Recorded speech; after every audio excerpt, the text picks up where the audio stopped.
Let's go. Day 18, guys. First stream of the day. We're gonna wrap up what we started last night. Let me just quickly, as usually, share the stream link. Today is gonna be less hardcore compared to yesterday, where we were debugging the data loading. Just share the stream link to Discord. By the way, for those of you who are new here, check out the Open NLLB channel on my Discord server. That's where all of the collaboration is basically happening. And having said that, let's go back to the document here. Let me just turn on the live chat so I can see your messages, guys. Okay. Let's go. So we stopped at analyzing step by step how the whole pipeline looks like. Maybe, let me just think. I could also write the other parts of our data pipeline. We can just call this data pipeline, because there are obviously other steps before binarization. That's the duplication and sharding. There is the filtering stage. There is data preparation stage. There's a ton of things that happen before here, but maybe I think this might be a good start, and then later we'll see. Maybe that makes more sense for Stopes than here. Okay. Having said that, we stopped here. Work in progress. I said I'll wrap it up tomorrow, so let's continue there.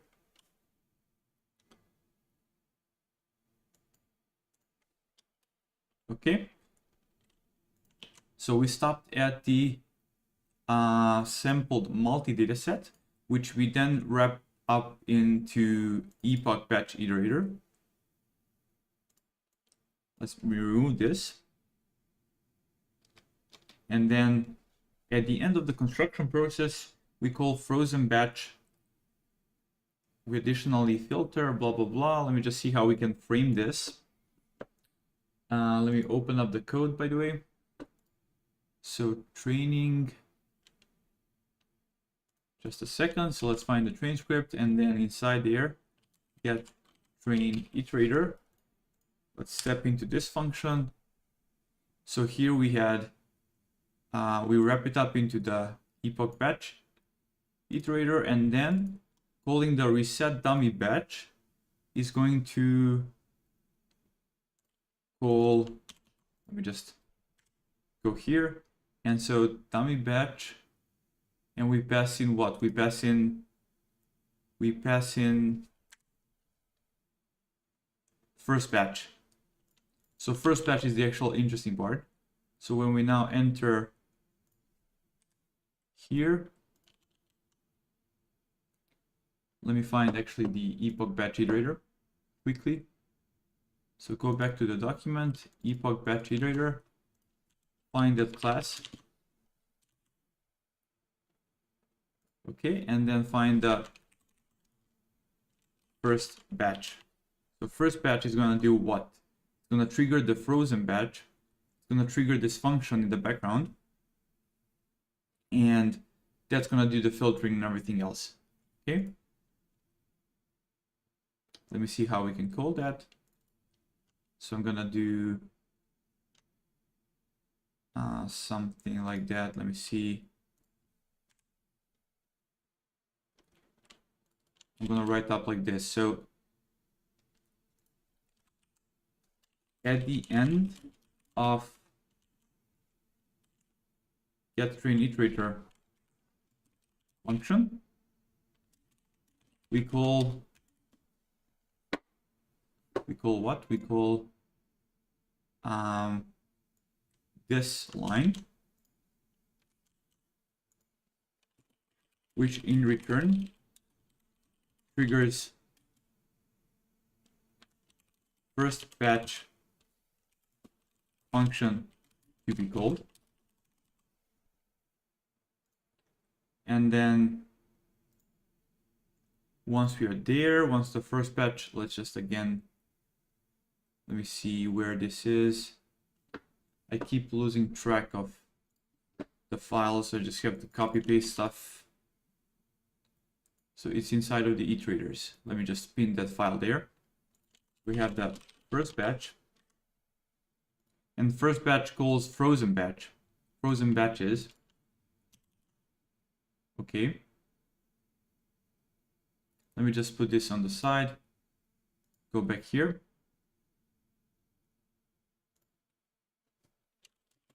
Which in return calls frozen batches.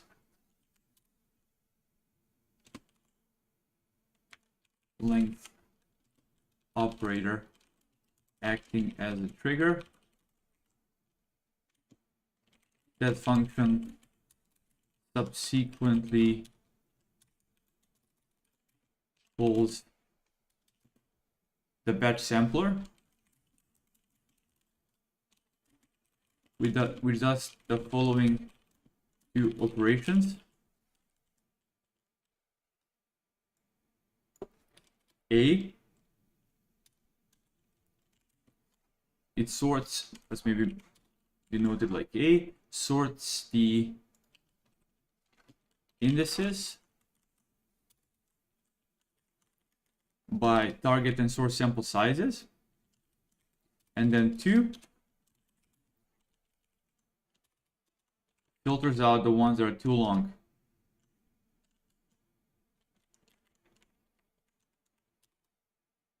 That's it. And that's stored as a dummy batch inside of the epoch batch iterator, or where, let me just see. So we call the first batch. That's gonna be called, let me just close down everything we don't need here. Just a second, go back to train. So trainer, dummy batch. So it's going to be stored in the trainer's dummy batch. Okay, that's it. And that initial batch, well, I think I'm going to stop there. Let me see whether that makes sense. So next we wrap up sample multi-dataset into epoch batch iterator. At the end of the get train iterator function,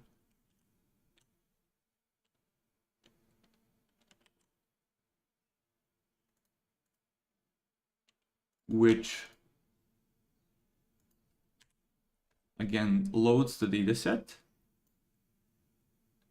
and calls the batch iterator.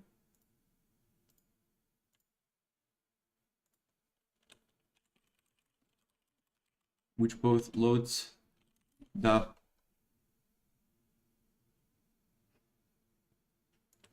sampled multi-dataset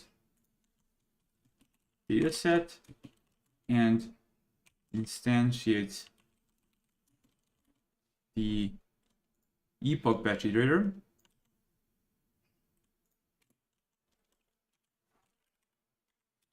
We call reset dummy batch, which in return triggers first batch function to be called, which in return calls frozen batches, length operator acting as a trigger, and finally that function subsequently calls the batch sampler, which does the following two operations: sorts the indices, sorts the virtual dataset indices by target and source sample sizes, and then filters out the ones that are too long. Filters out the samples that are too long, either source or target.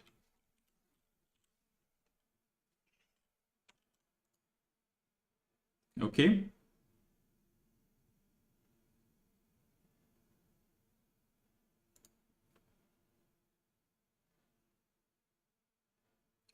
Let's see what next. So now we can go to 7, point number 7. I'm gonna put a note here.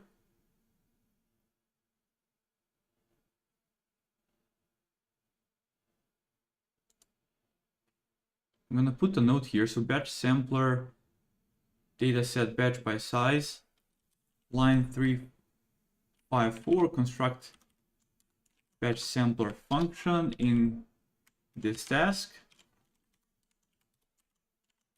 Whoops. It made complete sense.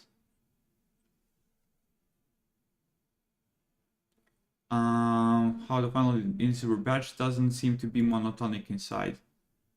In size, if someone wants to do an analysis around this and write a short report, that would be a valuable contribution. I might do this myself as well, because I might be going through this whole process again. Okay, I'm gonna actually put this document, once we finish this initial draft, I'm going to additionally put it on the side and just step through the whole process again, just to make sure we have everything, all of the important details captured. And yeah, then we can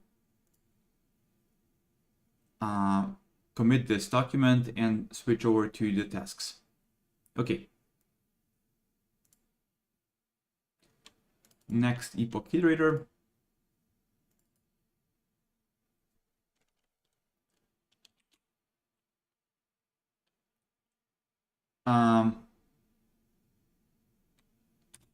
Finally, next epoch iterator function calls a shuffle on the frozen batches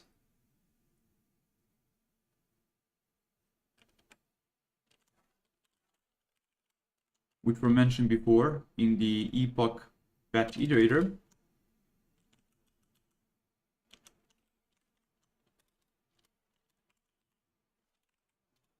Mentioned before as being a property of epoch batch iterator. Finally, it calls a shuffle, and additionally does the sharding across GPUs. Does the indices sharding across the GPUs by wrapping the shuffle batch into sharded iterator.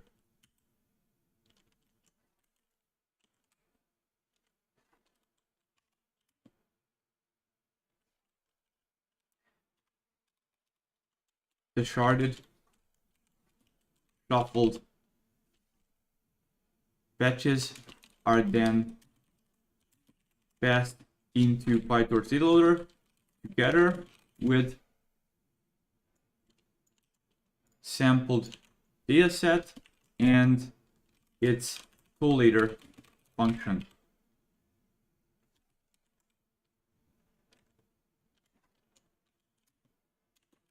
All of the above is then wrapped into a counting iterator, which just does what the name suggests, keeps track of the number of consumed batches during the training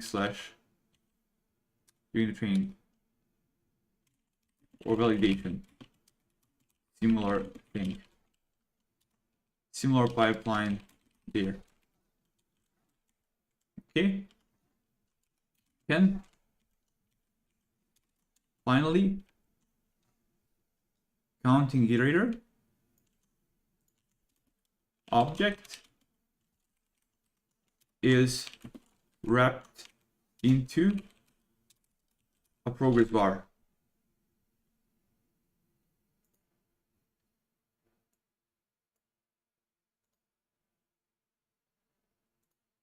For example, weights and biases plus JSON.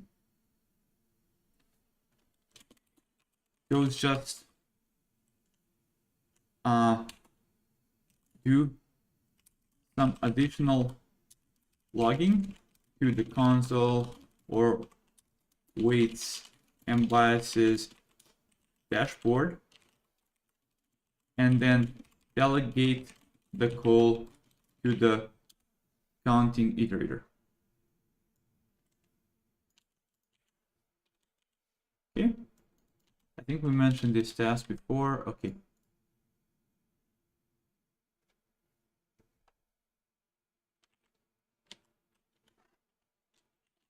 All of this is a part of the translation multi-simply book task. Okay, 10 long lines of what happens where, when. Whoops, let me just close this up. Let me open up the human readable format. And okay, I made some mistakes because this is indented in wrong space, in wrong places, or let me see. I don't like this indentation going on and off, left and right, and then A and B are not. So we have to do some formatting, obviously. Let me just find A and B. This should obviously be separated like this or like this. Let me see what else.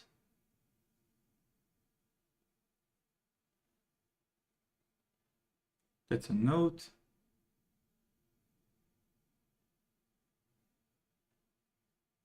Okay, looking good mostly.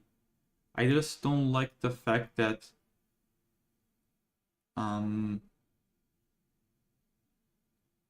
maybe instead of putting 1, 2, 3, we can just put a section. Step 1, step 2, or whatnot, like some headers or something, like maybe something like this. Step 1,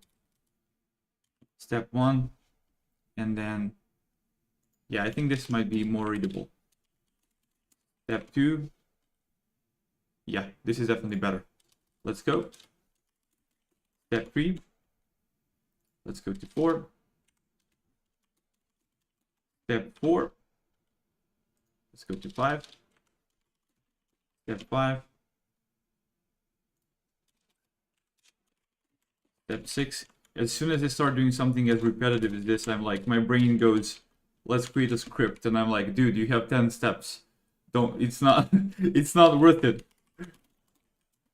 You'll never have to do this again. And then next thing you know, I have to do this again. And then I really want to write the script. Step 9. And the last step, step 10. There's a lot of steps.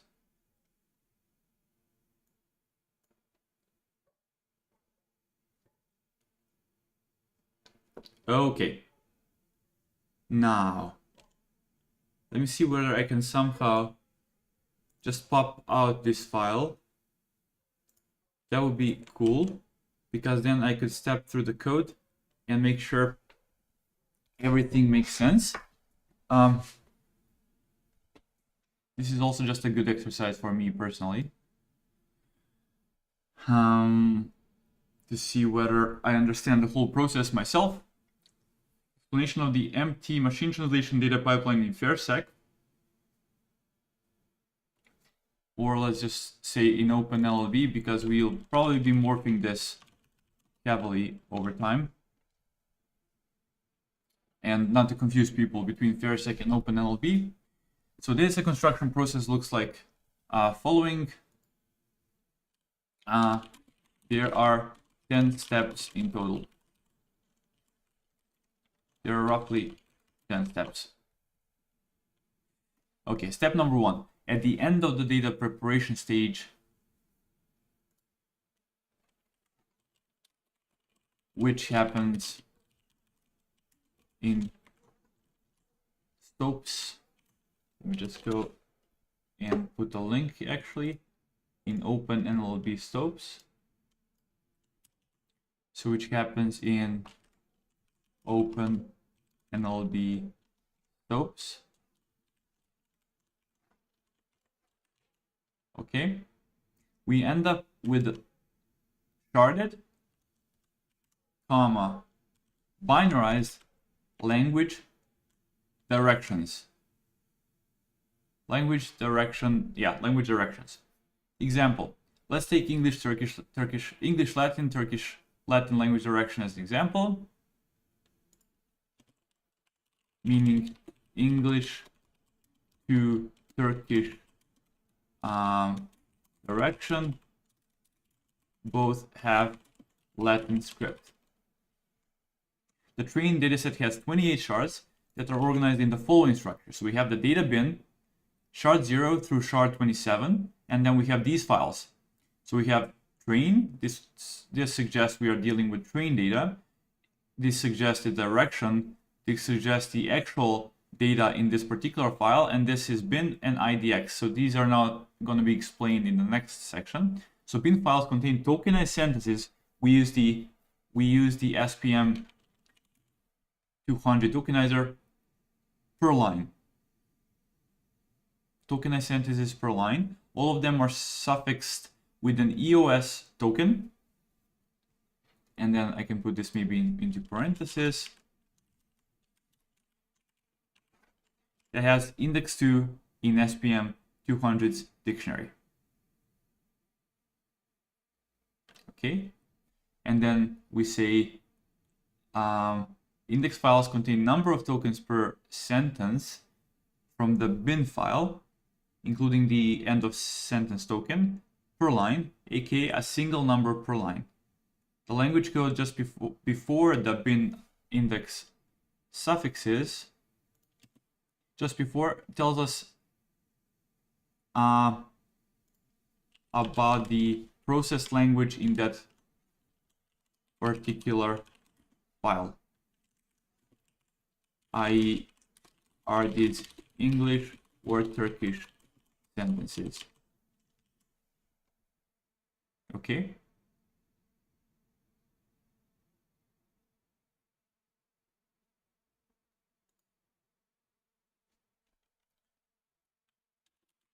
Example line.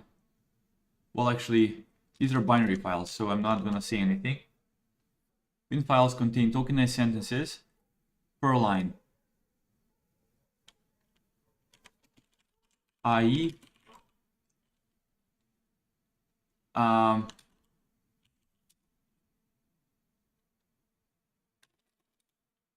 in a raw/binary format. All of them are suffixed. Okay, and then index files contains number of tokens.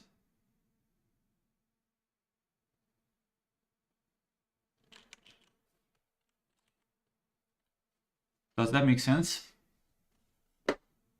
I hope it does. I'm gonna refine it quickly. So these contain tokenized sentences. All of them are suffixed. And then these contain this. Are these English or Turkish sentences? That makes sense.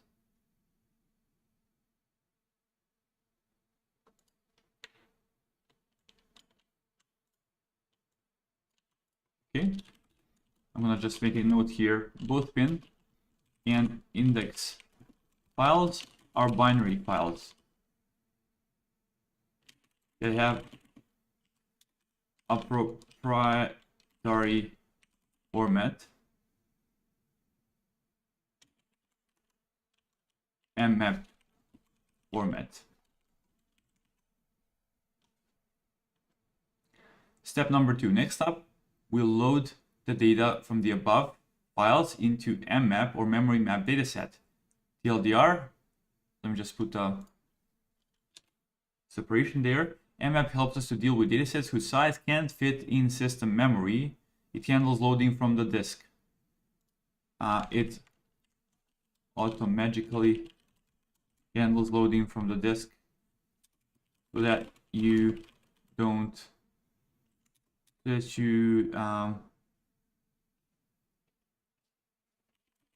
have to think about RAM utilization yourself.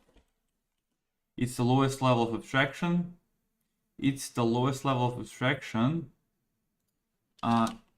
And deals with headers, pointers, and bytes from bin and index files. You can find its implementation in the mmap index dataset class. Okay. Step 3. We then wrap the mmap dataset for both the source and target language into prepend token dataset. As the name suggests, it prepends the language tokens to all source and target tokenized sentences. Token here means a number, not something like a number slash index. Slash index in the dictionary, in the SPM dictionary. Not something like this. Language tokens look something like this and have their corresponding index in the SPM dictionary. So at this point, the source target sentence might look something like these 5 numbers. So the format being language token, data tokens, and then end of sentence token.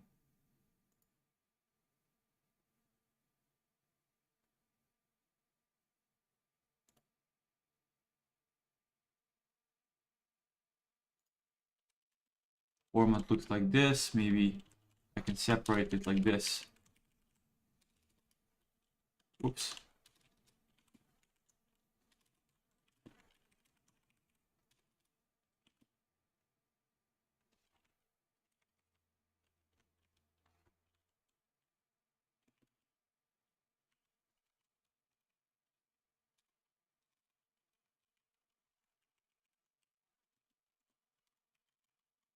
Okay.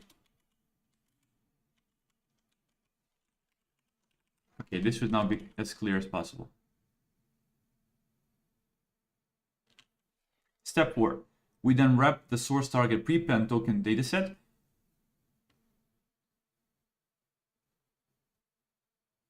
datasets into language pair dataset abstraction. Okay. Step 5. We then wrap multiple language pair, we then wrap multiple language pair datasets for every language direction we're training on into the sampled model dataset. This dataset additionally assigns a sampling ratio to each of its subsets based on the size of the subset. For example, if one subset has 75 million sentences and the other one 25 million, the sampling coefficients will be 0.75 and 0.25 respectively, unless we modify the temperature. That means we'll be sampling 3x more data from the bigger subset proportionally. But if we change the temperature from 1 to something above below it, it also computes the virtual size of the dataset now that we potentially upsampled or downsampled some of the language direction subsets. It finally pre-computes all of the indices for this particular epoch for the virtual dataset and randomly permutes them based on some deterministic way and randomly permutes them. I'm just going to say that.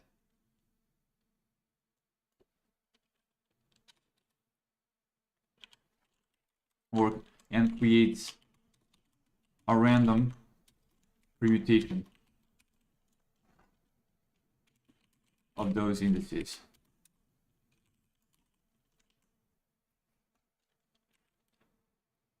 Okay.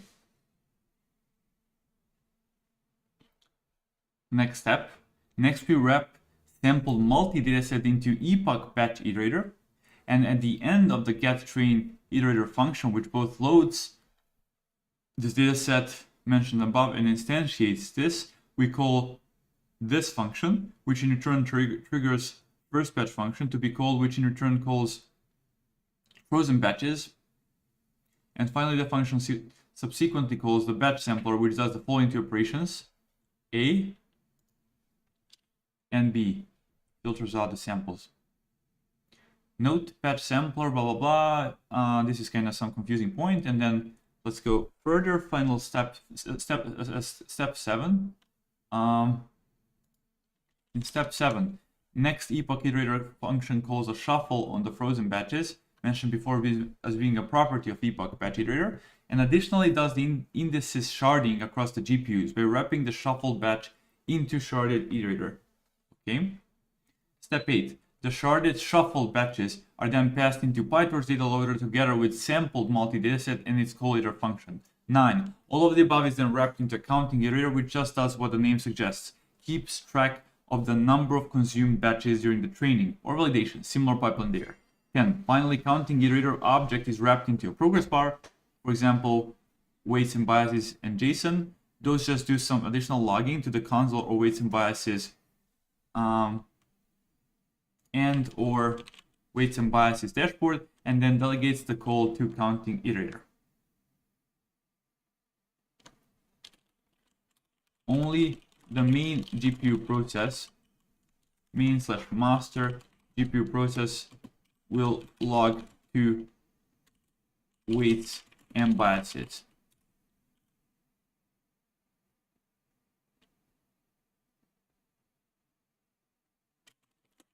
The other processes won't have that additional progress bar wrapper, but instead they'll only have, for example, JSON bar wrapper.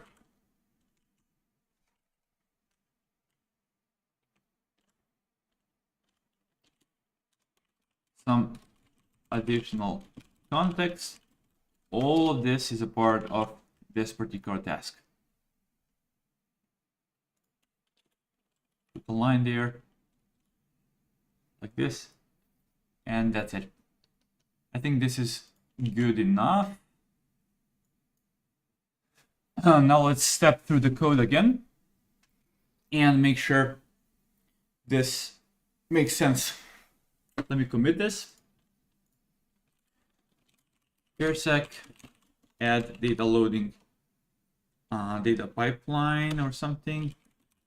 Commit with the message, wrap up data pipeline document, push to origin.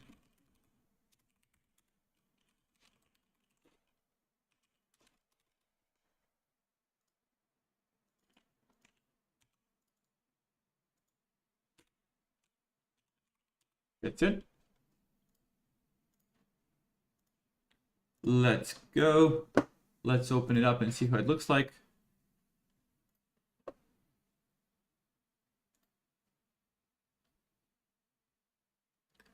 Let's open up the document here. I think it looks decent. Let's now go close this up, go to train, go to the load checkpoint function, which internally calls what we need. So load checkpoint internally calls, here it calls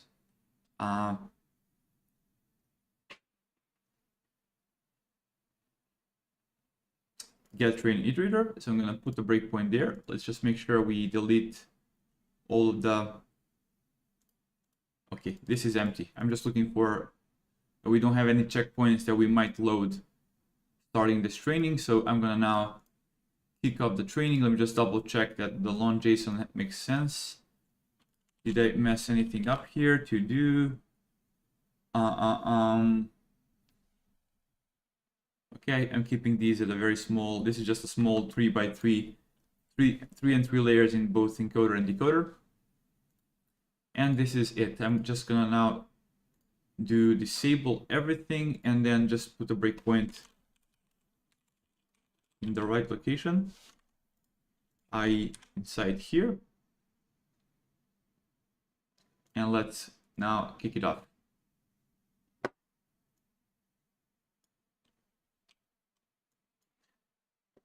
Let me put this on the side.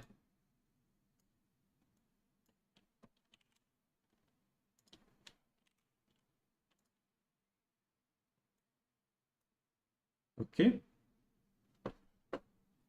Let's go. So here we are.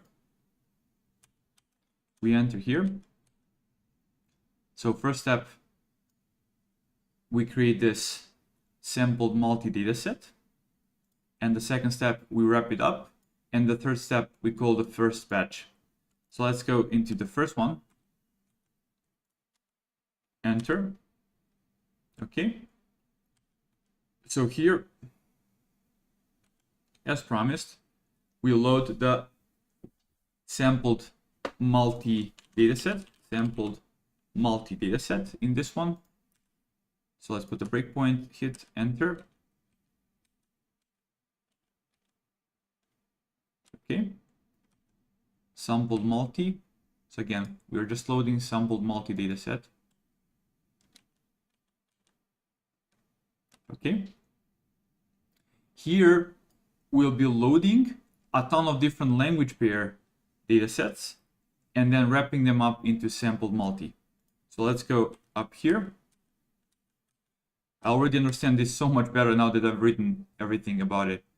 So in this first step, we just fetch some lists that tell us which directions we handle and which shard we're currently focusing on. So this is gonna contain shard 0 at this point of time, and just the dictionaries for the source and for the target for that particular language pair. So now we here want to construct language pair dataset. So we call this load a dataset function, which is going to load the language pair dataset.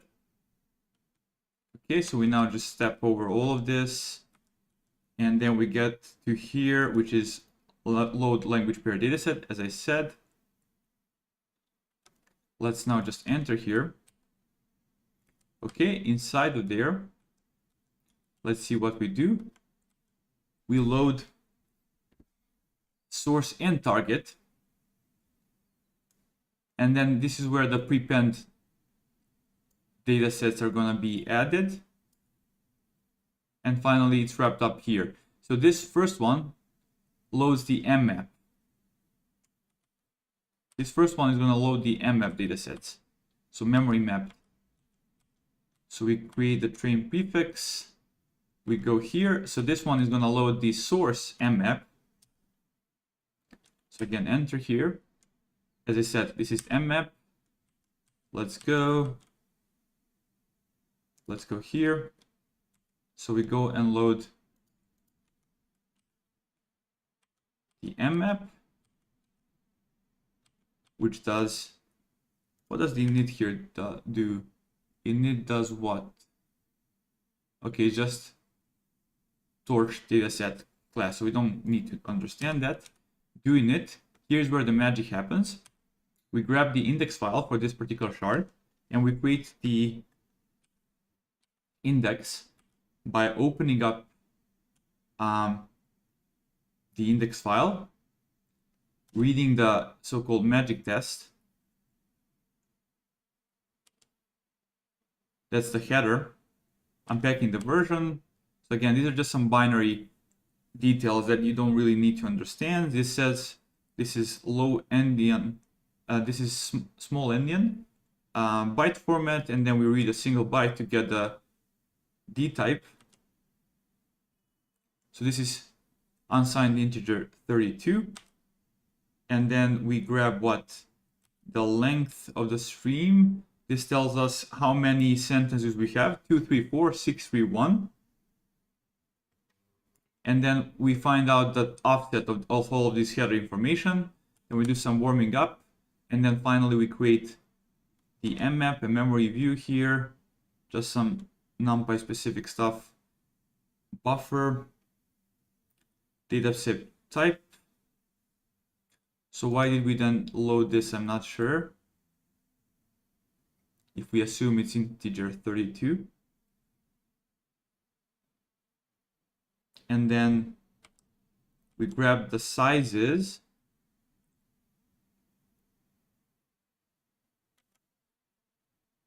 Okay. And finally, so that's the content of the indices file. And then we have pointers at the very end.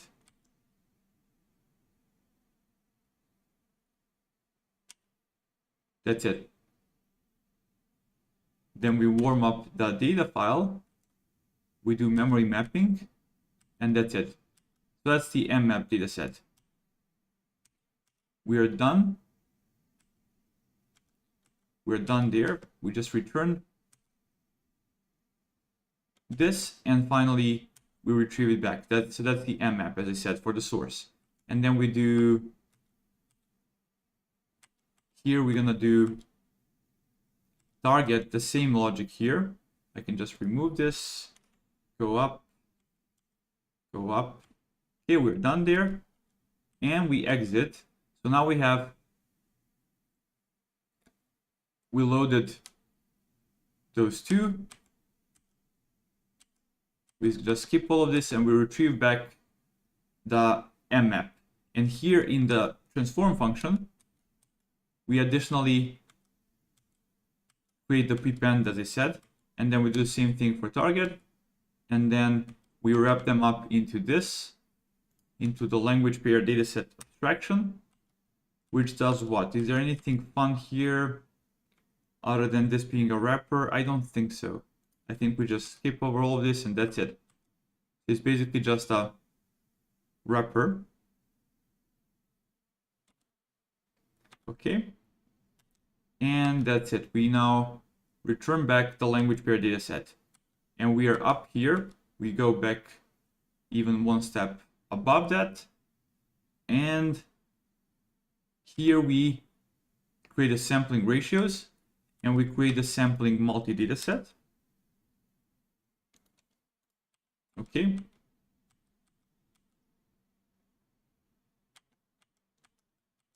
This one will be setting up sampling. What does this do? Let me remind myself. Sampling ratios. Okay, so it basically sets the virtual size. If it's none, then we call the virtual size function, which is going to be, if it's callable, then we call it here to get the final virtual size. So let's enter, let's step into it. So here is how it works.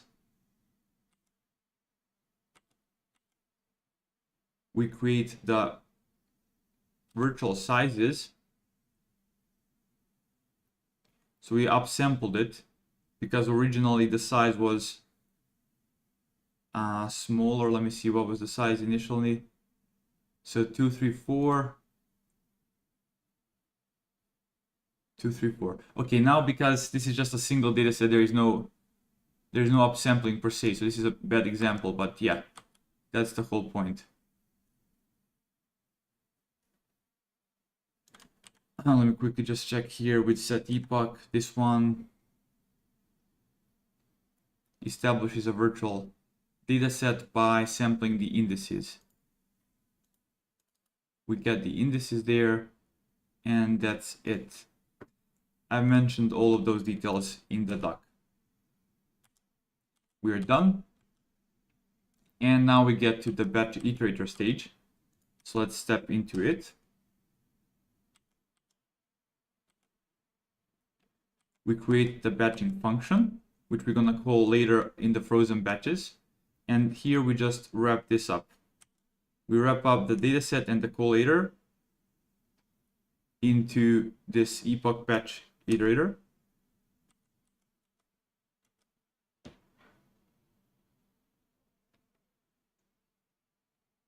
Okay, if not callable, then do this, otherwise none. Okay, because it is callable, we're gonna just set it to none for now.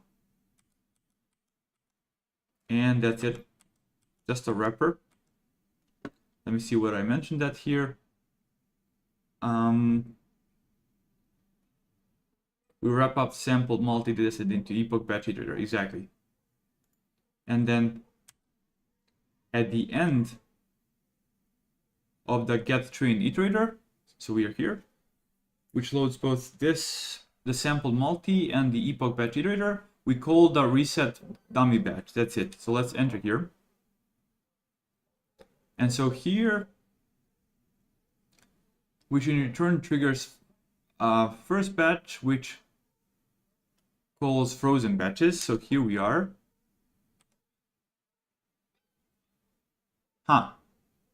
Frozen batches is already set to something. Wait, I messed up something. Let me stop the training quickly. Let me just disable all of the breakpoints. Let's go back to here and let's retrigger it again. So just run train until we hit the trainer reset dummy batch.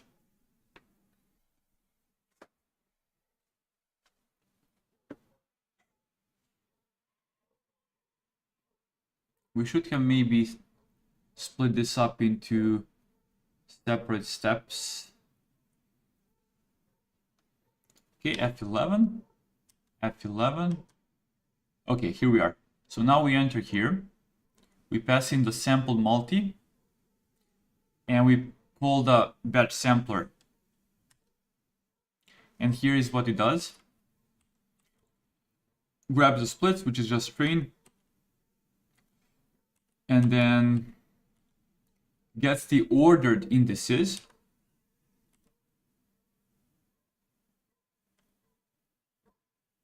So we shuffle length of self. So this is kind of interesting syntax. Length returns back the size of the virtual data set. So that's the length of self. And then we just call permutation. Okay. Of that length. Let me just see what does permutation do exactly. Let me go back. NumPy permutation.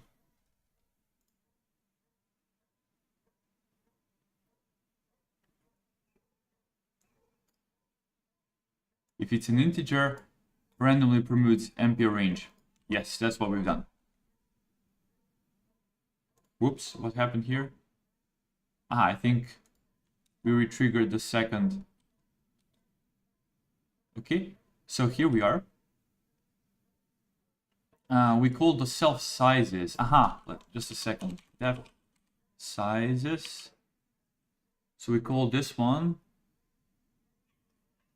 And we return back self sizes, which we previously created.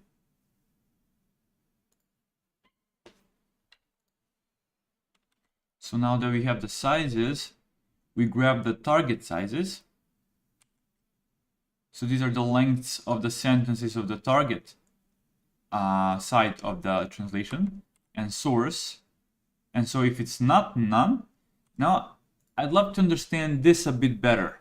Sort by target length, then source length. And I did mention this in the step. So it says, does the two operations, sorts the virtual dataset indices by target and source sample sizes in that order.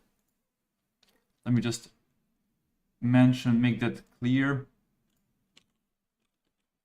Sort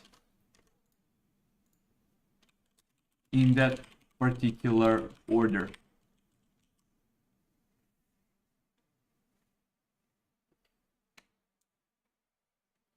I think this virtual dataset might need a bit of clarification.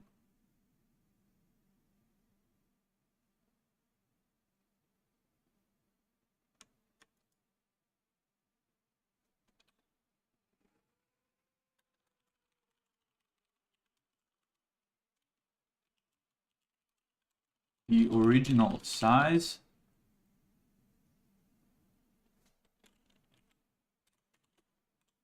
Note on virtual size as an example, if we have two language directions, one with 1M and one with 0.5M sentences, and temperature bigger than 1, then the virtual size is basically going to be 1M plus 0.5M multiple some times C, where C is a coefficient larger than 1. Thus, we end up with a virtual size that's bigger than 1.5M sentences.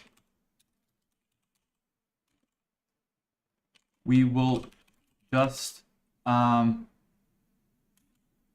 we will effectively duplicate certain sentences from that smaller subset. Hopefully that makes it a bit more understandable. Let me just make a note here. Make everything in like italic. Okay. Go back to where we stopped. So here we do some type of sorting. So the weird part here, let me see. So we sort, let's see what argsort exactly does. NumPy argsort returns the indices that will sort an array. So that's what it does. So return indices that will sort an array. Okay, so we pass in the array and we return back the indices that will sort that particular array. Okay, just a second.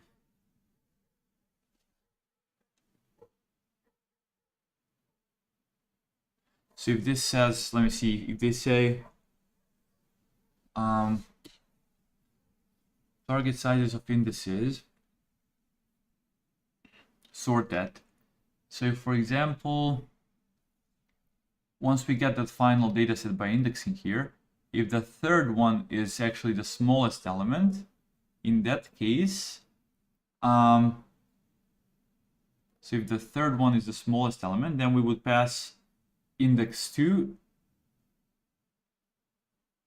here, and we would get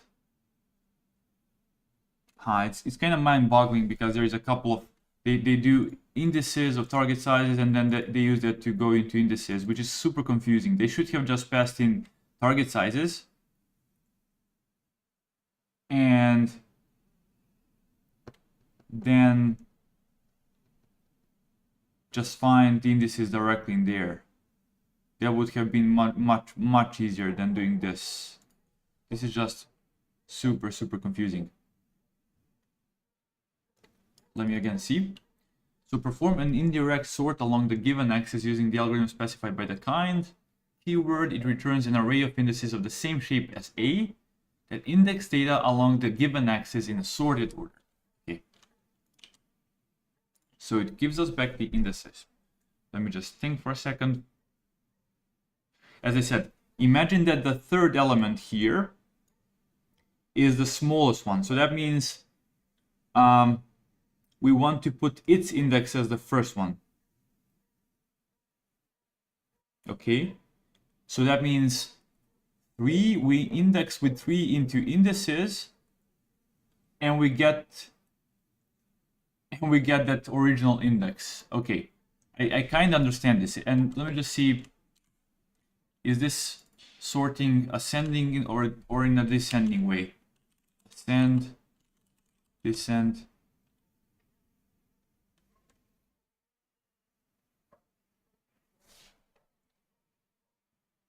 Let's see. So by default, np argsort. So first element is going to be this, and then 2, and then 3. Okay, so it's going to start from smaller numbers first. That's how it does it. Okay, so now when we do this,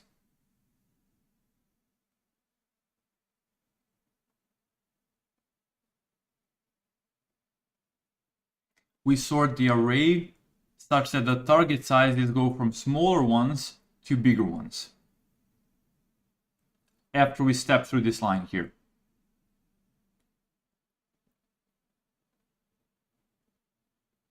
Okay, so for example, if we grab indices of first 10 elements and then we took target sizes and we picked some of them, like 195,563, it should be a small number. And same for 45229, should be a small number. But what's the length of indices? It's a big array. So if we grabbed maybe the last 10 elements, so from -10 to the end, and if we now went and set target sizes of 8705, that should be a big number. Yes, so this is now perfectly sorted according to the target sizes. Let me see what's the biggest element. The biggest element is 19457. which is 380 in size. Let's see what's the max target size is. 380, exactly. So it's perfectly sorted. And the min is 3. Target size is 3.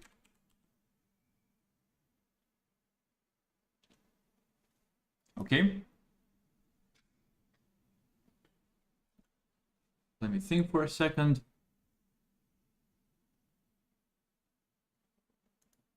Okay, the reason they have to do it like this is because size is basically in sync with indices. So it's not like they can just, okay, got it. And then they do sorting such that we sort the source sizes.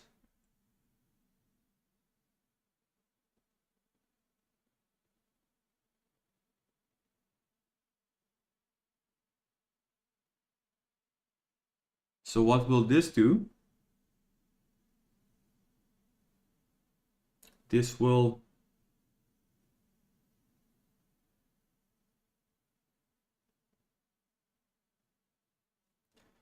so at the end we'll end up with the source size is always being perfectly sorted and target sizes kind of sorted. That's what we've done here effectively, to the best of my understanding. So let's double check that hypothesis. So again, if we grab the sort indices, first 10 elements, and we grab source sizes. If we started with 20981, this should be 3, and then 1939, this should be 3, and then if we go and grab the last 10 indices, okay, and then let's go source sizes. Let's go 136575. This is 262. And then 19457. This is 352. And what's the max of source sizes? 352. So this is now perfectly sorted. But if we took target sizes of that same 19457, will this be 380? Yeah, in this case it is.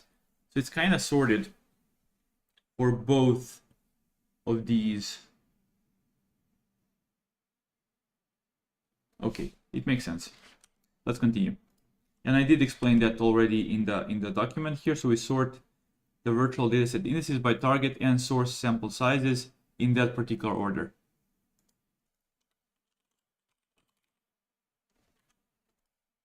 Go back here, exit the context.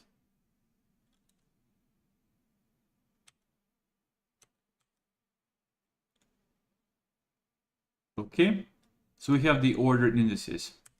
So now we go through that ordered indices and we find if any of them are too big. So we start with length being 234631, and it's still 234631 because none of them is bigger than 512. And then finally, this bit is a bit confusing. I still didn't quite get it. That's why I have this note here. That's why I have the note batch sampler dataset batch by size, line 354 here. Not exactly clear what it does looking at the output. And the thing also is we can't step in because it's some optimized, some C code or whatnot. So indices is the sorted indices, max number of tokens, and it has to be a batch multiple of 8. Let's try and enter again here. Get the batch shapes. Get the tokens. So now we find the sizes, and then we find the max. What's a max gonna do? Let's just double check that.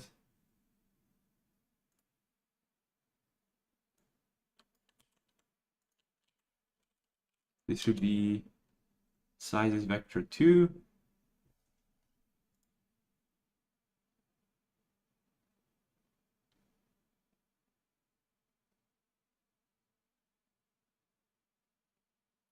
These are the sorted sizes. And then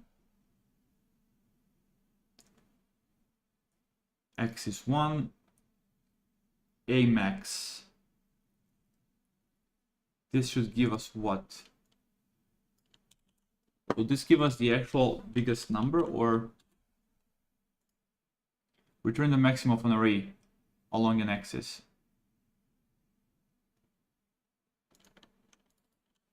NumPy a max.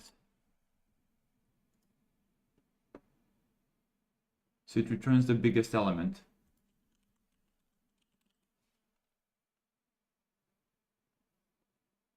Of an array.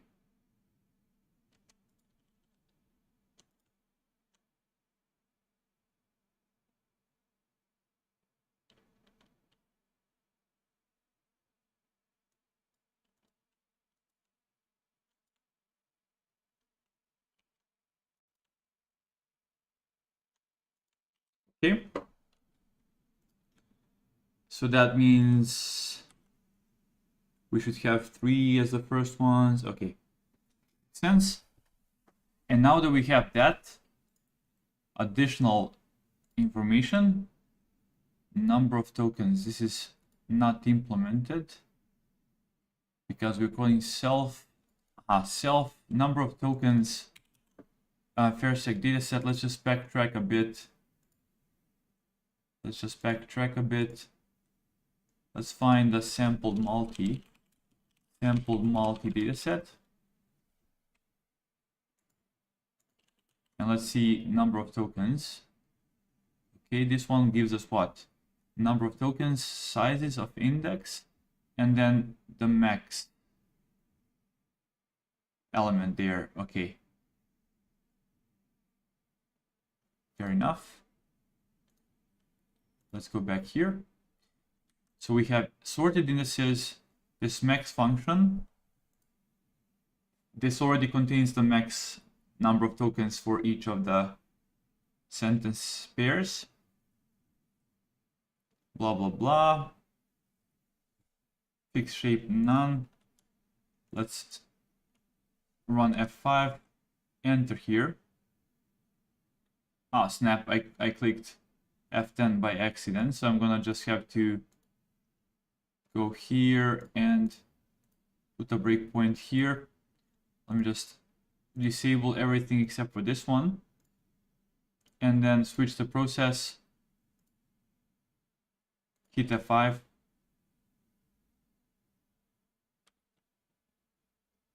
Here we are. Let's step into this.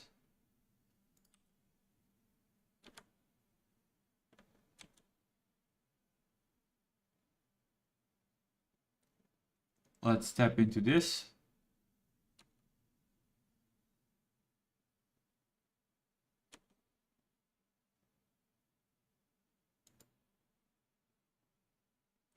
F11. And let's see what it does. Max tokens should be 284. Number of sentences -1. Required multiple is going to be 8.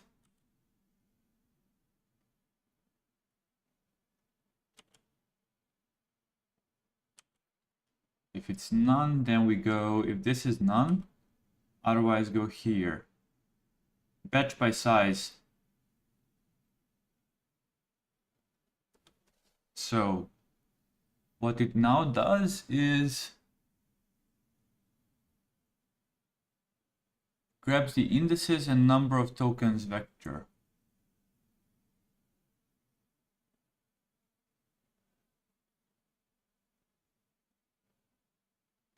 It would be super cool if we could sort this, but we can, if we could enter this, but we cannot. If we hit F5 and try and step into this, we'll just end up in some weird places because this is C code. Let's exit here. And finally, see what we got here.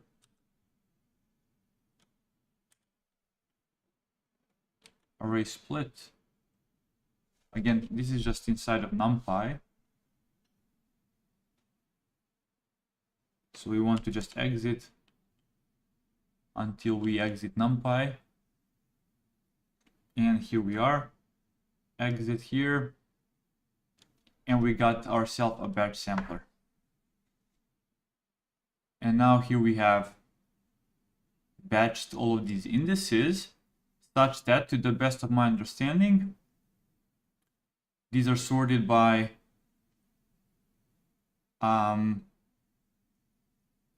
sizes. So the first ones, we're going to have the most sentences, as you can see, 488, whereas the last one should have something like a smaller number of sentences. So let's go to the very end. We go to the very end here. This one only has a couple of sentences, but all of them are much, much longer. Okay. So I'd love to dump this data and just understand exactly what happened. Maybe we can save this as a NumPy array and then load them. Hi there, welcome to the stream. I think we should do that we don't have to leave the note, and also that the understanding is better for myself personally of what happens, so we can catch any potential issues in the code, in the data pipeline.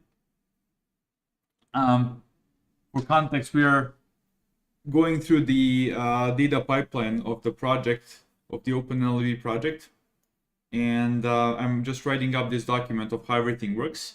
Just try and move it to the side here if my Ubuntu allows me, because it's glitching for some reason.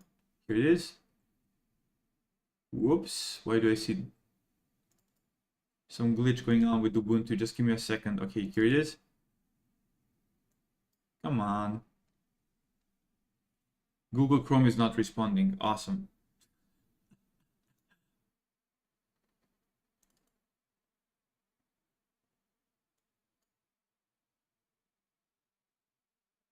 This is just crazy. I can't, if I hit force quit, I might kill my stream as well. So anyway, let's just ignore this. Okay, I'm gonna dump this data. Let me go to debug console. Let me see what's the type of this. The type here is our list, okay? And the length of the list is 4,000 something. And then I think the best thing we can do is just save this so we can analyze it. So if we save the indices, what's then the easiest way for me to just pick up those sentences? Let me think for a second.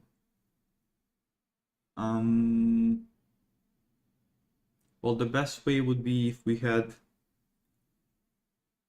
access to some of these data sets. Okay, I'm gonna create a simple script that's gonna do that. Let's first save this.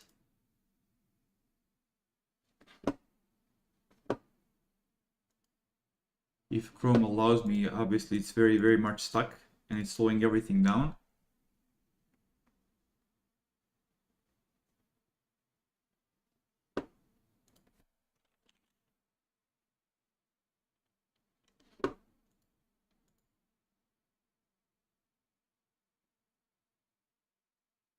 I'm gonna switch from Chrome to something else, I swear to God.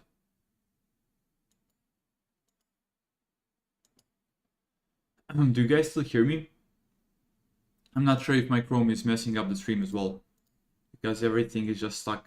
I can't even use my VS Code now.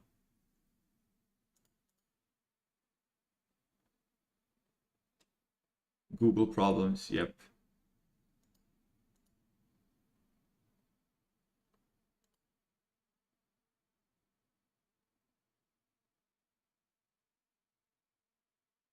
Just give me a second, guys. My whole UI is blocked. I can't do anything. Okay, here it is. What's going on with my NVIDIA?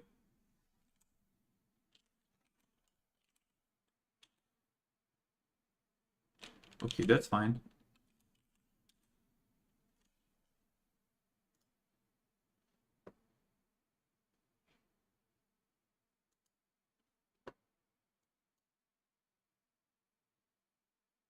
Come on.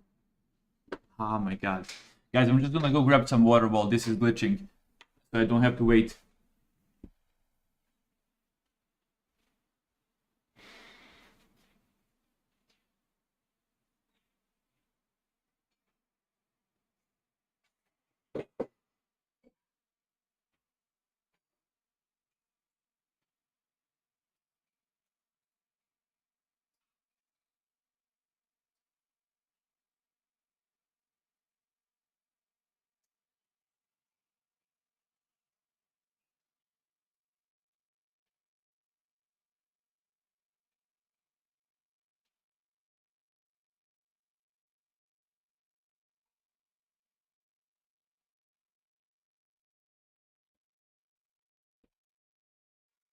Okay, it seems it's been resolved when I left.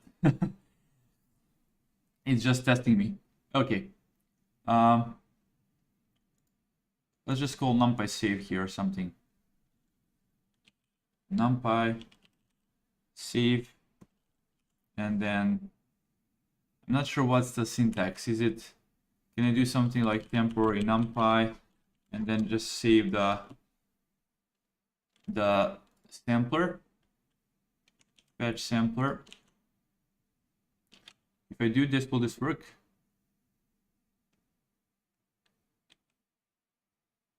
Aha. I think we have to pickle. Pickle. Can I do pickle save? I'm just testing that. I'm not sure what the exact syntax.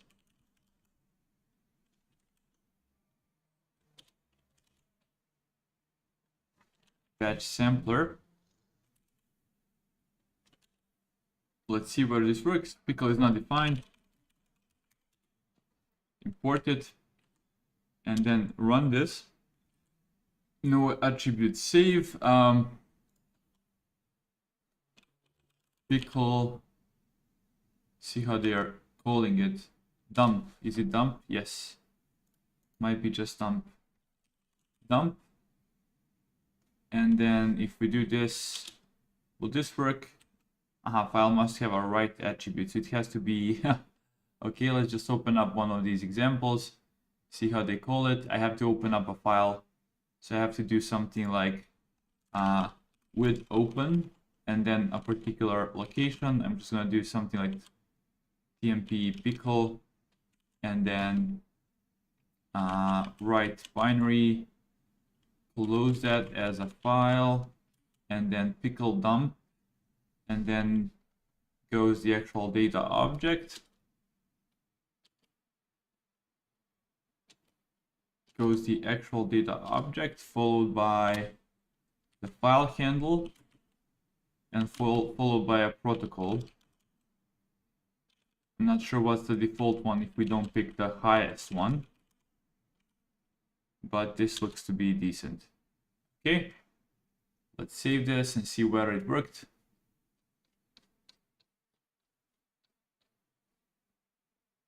Okay, it looks like it did work. So we're going to analyze how this works exactly. What's the logic behind this batch by size exactly? But for the time being, let's just exit from here and go to step 7 through 10. So hit F5, run.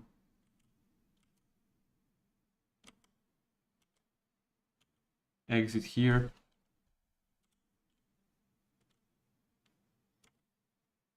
That's it. We have our frozen batches, and we then just collate. Okay, so so in the collate function, we basically pick the first batch, frozen batches of 0. We go through its indices. We index into the data set.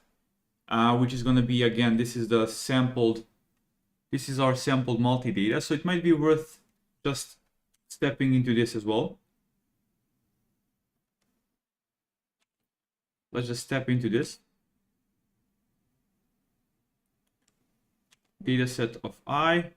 So we are now calling the get item. We get the index, because this is a split multi, this is a sampled multi. The first index tells us which of the subsets we are indexing into, and then the second one tells us the actual index. And then we call the language pair dataset. So that's why we end up in the get item language pair dataset. And now if we hit F1 here, if F11, we enter here. And so now we're in the prepend token dataset. And so if we now go here, we end up in the M map. So at the very end, we get the pointer. So we can fetch the actual piece of data from the underlying bin file. And we just retrieve it back. So this is going to be our single sentence. And then we append the language token. And we just go up. And we do the same thing for source. And then that's it. I think we just retrieve back these two wrapped up into a dictionary like this. Nothing else will happen here, I think. We just step over all of this. And then we exit. So now we have our data from the sampled multi-data set. And now we have to collate all of that after a while. So now we're just going to keep on doing this, retrieving these dictionaries of ID, source, and target. And now we have to collate that using the sampled multi-dataset collator. That's kind of how it works. So again, we delegate from sampled multi to one of the language pair datasets. And then inside the language pair, we delegate to mmap to fetch the raw sequence. We prepend the language token. We do that for both source and target. We wrap that up into a dictionary and we pass it up. And so finally the collate some sampled multi-data set. Let me just copy this into here. Oh my god, my system is so slow. I have to turn off something otherwise. And like I really have a very good machine. Like I'm not sure what's going on. Maybe something is off. I have to check whether my CPU is performing nicely. I have AMD. I'm not sure whether the cooling is getting wrecked. Let's find collate function here.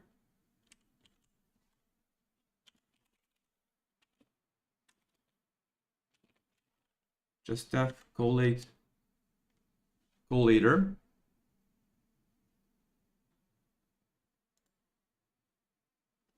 I think this is it.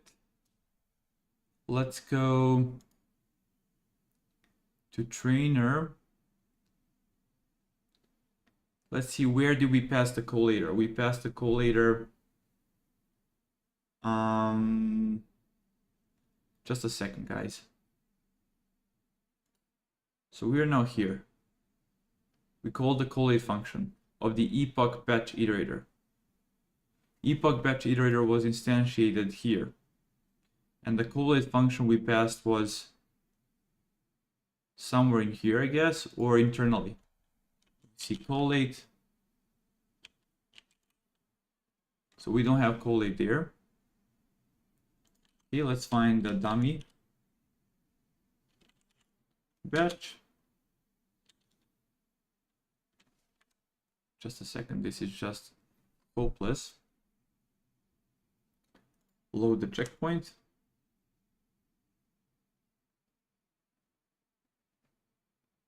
At the very bottom, we have the get train iterator.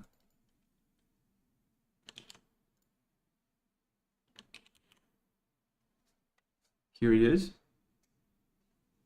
And here we have the batch iterator. So I don't see collate being called anywhere here.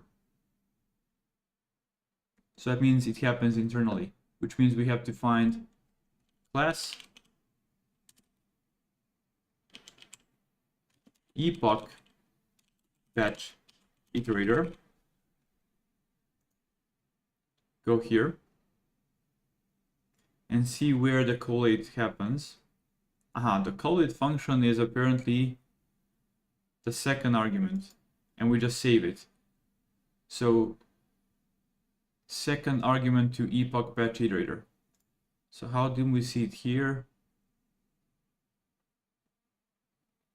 Because we call the get batch iterator. Let's go to our task, which is called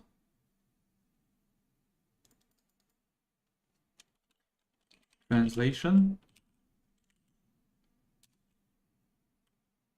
class translation multi simple. Here it is. So let's find the get batch iterator.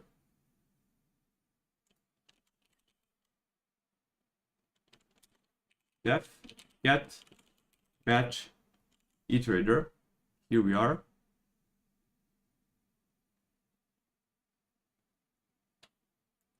And inside here,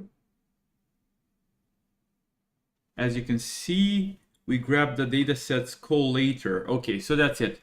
I've put the breakpoint in the right place. Let's go back to here and let's just hit F5 until we collect all of the data for all of the indices here.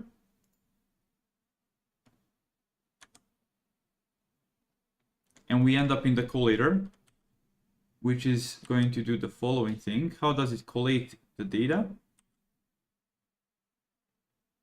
It collates the data by calling the language pair datasets collator, apparently. So we have dataset 0 and we call its collator. So let's just step into this. And these samples are again just a list of dictionaries, as we saw before. So these are just a list of dictionaries.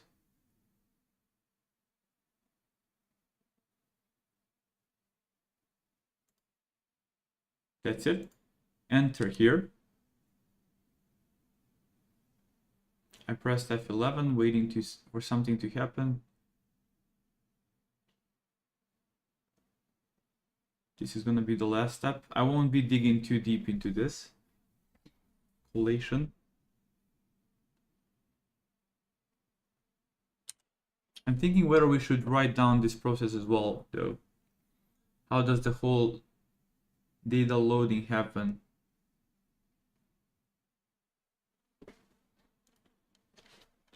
Class length pair dataset. Wait, what's the name of that dataset?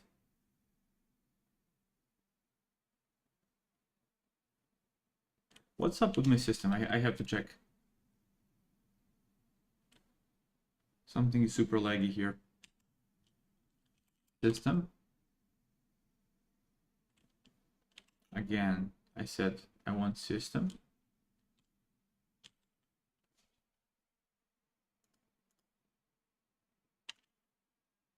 I'm really trying my best here, but this is not working. Open up the system tab, please, computer.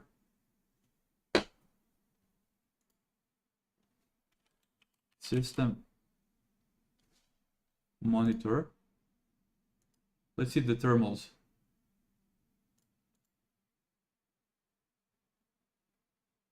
Everything is just glitching.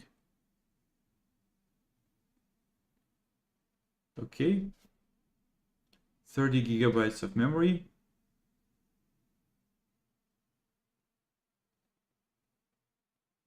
Network. CPU scores are struggling kinda. What's the temperature? I never had any issues on Windows, by the way. So this might also be just that Ubuntu is having some issues.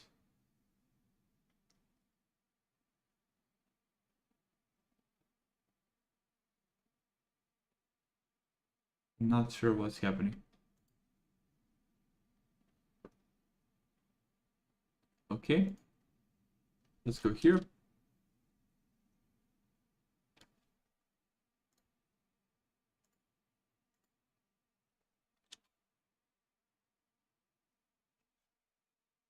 language pair dataset. Here it is, and find its collator. So def collator. Here it is. So basically, the previous one the multi just delegates to this. So we hit F5, we are now here, and then we collate, and then if this is not none, which it is, so we just do the collate here. Let's enter here, hit F5, and then step into it. And now we're in the language pair dataset collate. So now we do just some merge here.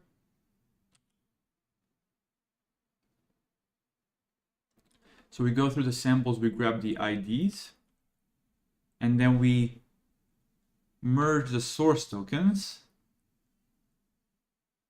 We get the source lengths, we do some sorting, and then we do similar things for target. And then we end up with this very well familiar batch with source tokens, source lengths, target, number of tokens, number of samples, and ID. This is what we get at the output of our system. When we're doing training, we get fed these types of outputs from the data pipeline, and then we feed this into our neural network, into our transformer.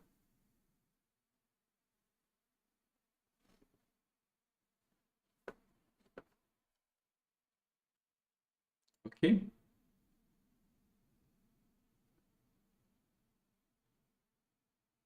So let's see what happens here. And let me just think whether we want to write this up in the document. I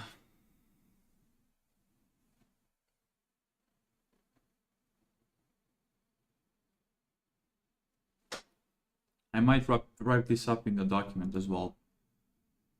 Might as well.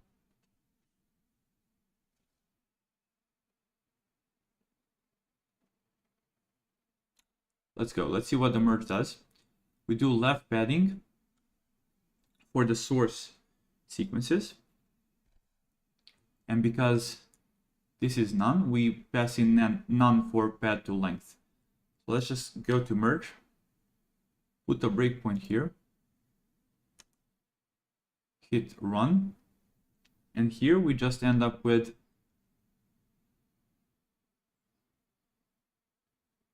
a sequence of tensors. There's going to be a list of tensors that we pass in. Padding index, EOS index, left pad true, move EOS false, and here we have none and one. Let's enter here.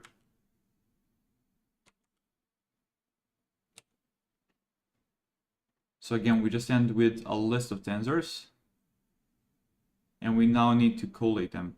So we find the max value, so we can basically find the value that we use to pad to.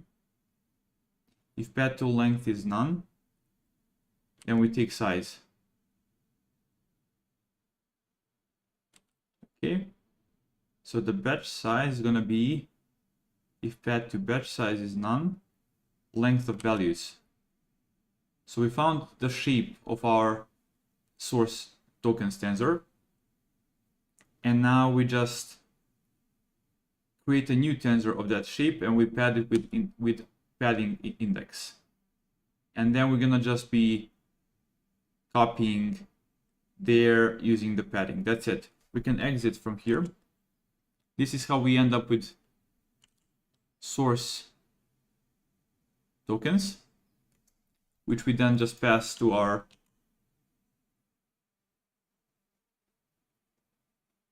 final dictionary here.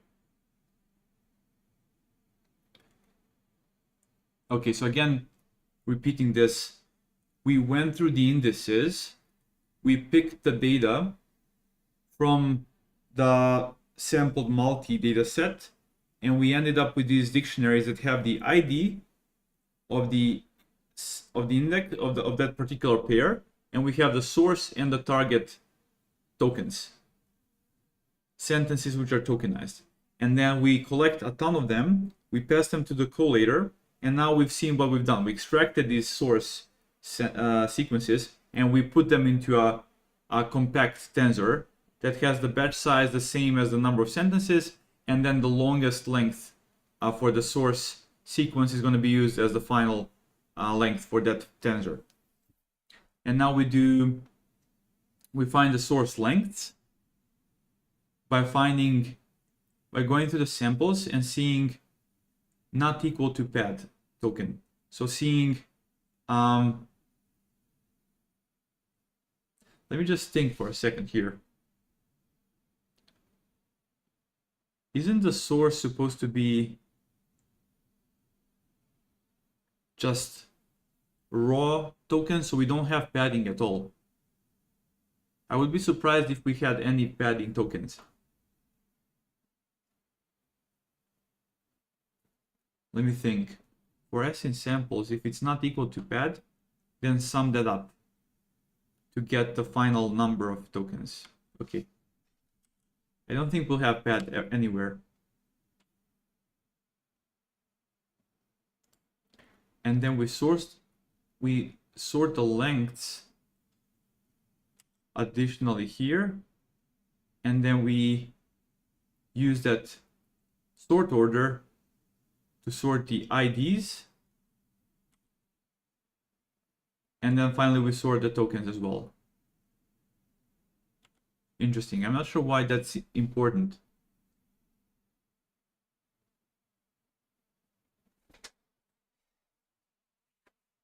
Because ultimately we just pass that batch into the neural network. I'm not sure why we're doing sorting here, honestly. Sort by descending source length.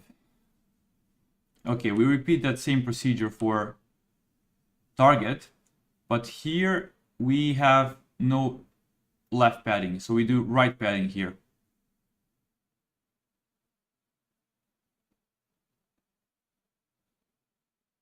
And then the same logic here, we just sort according to the lengths.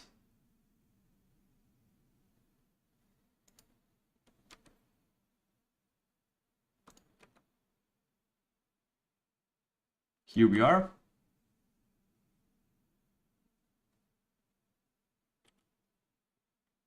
We create a shifted version of targets for feeding the previous output tokens into the next decoder step. This is interesting.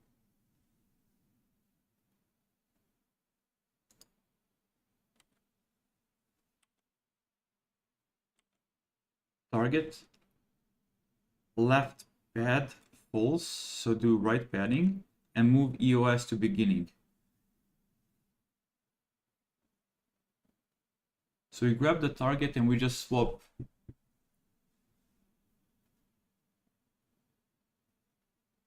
end of sentence is going to be in the beginning. Move EOS to beginning.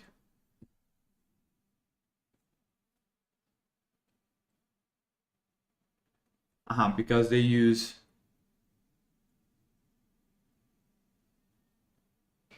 EOS as both the beginning of sentence and end of sentence, if I recall correctly.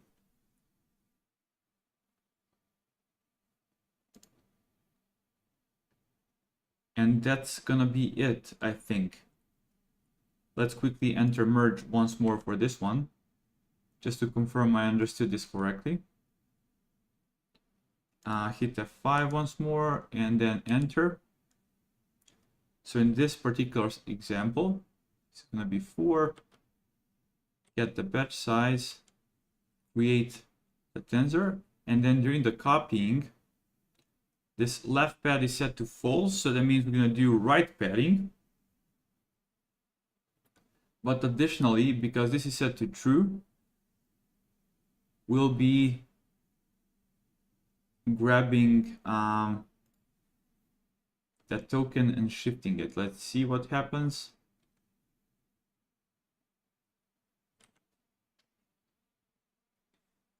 we grab the EOS and we put it into destination of 0.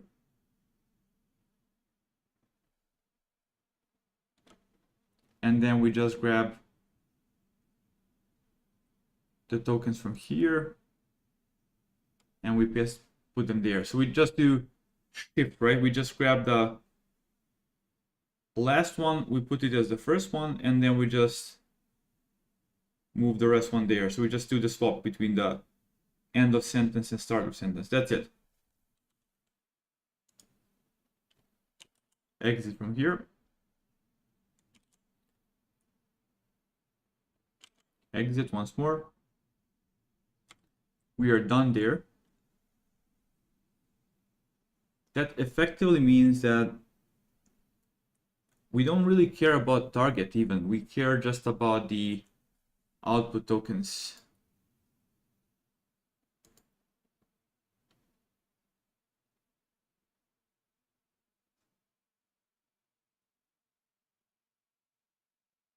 Number of tokens is just target lengths summed up.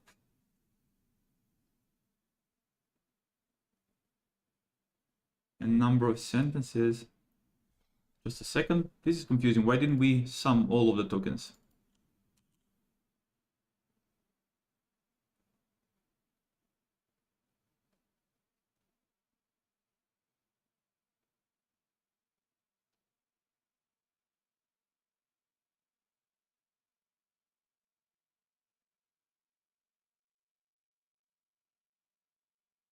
Okay. We sum up those. So if I am to, let me just check this is the case. So if we grab the target lengths and we sum them up and we get the item, what's the value? 1829. And here, currently watching at FPS. Yeah, something is seriously wrong. 1829 as well. I'm gonna fix it in a second, but I'll have to stop the stream and restart my computer. ID.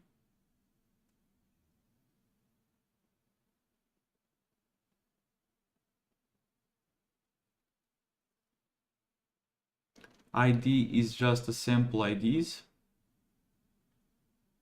After doing the index selection. Okay guys, I'm gonna stop the stream and restart my computer, clear the Chrome, and start the stream again, guys, just to make this a bit more enjoyable for both of us. See you soon.